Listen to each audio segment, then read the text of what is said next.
The impact we're having is not just with the one child, but it's with all the children that come after them.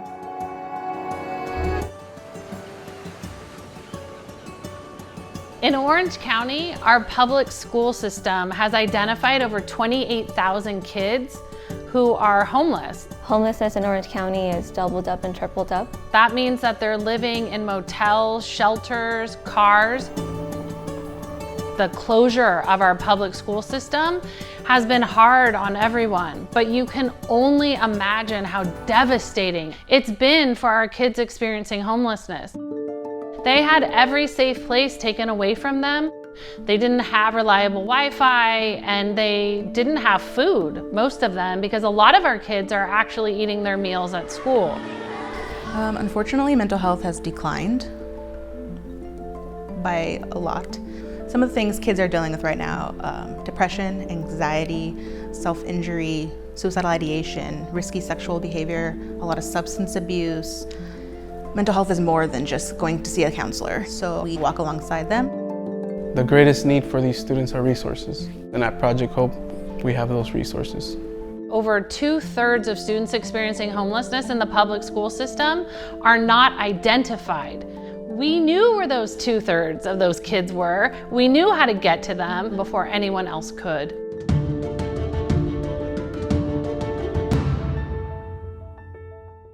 You know, there's a saying that character is created through adversity.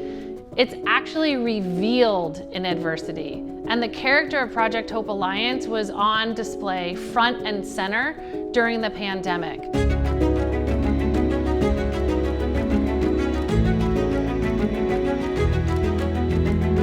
We increased the number of kids that we serve by 451%, and we proved to our community that we do what we say and that we are there to do whatever it takes for the kids.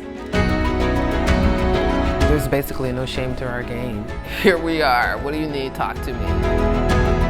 Our team is a bunch of doers. So we masked up. We figured out the motels that had the largest concentration of families, and we distributed Chromebooks, Wi-Fi hotspots, food, hygiene items, and we brought our visible army to where the kids were.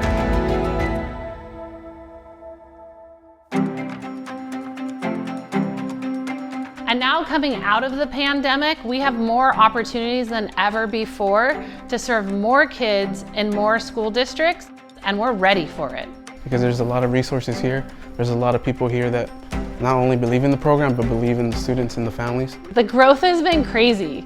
Last year, we served just under 3,000 kids, and we are serving kids at 43 different schools. As a case manager, we are at the front lines of the Visible Army. Wherever the kids are, we go. Hook the kids up to resources, take them to school, help them with homework, tutors.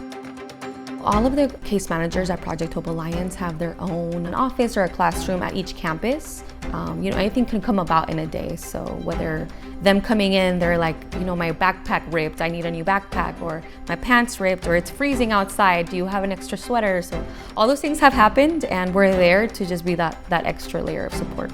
This is where they can come in and use the area to do homework or to study. A lot of our students don't have that space at home, so they were able to do that here.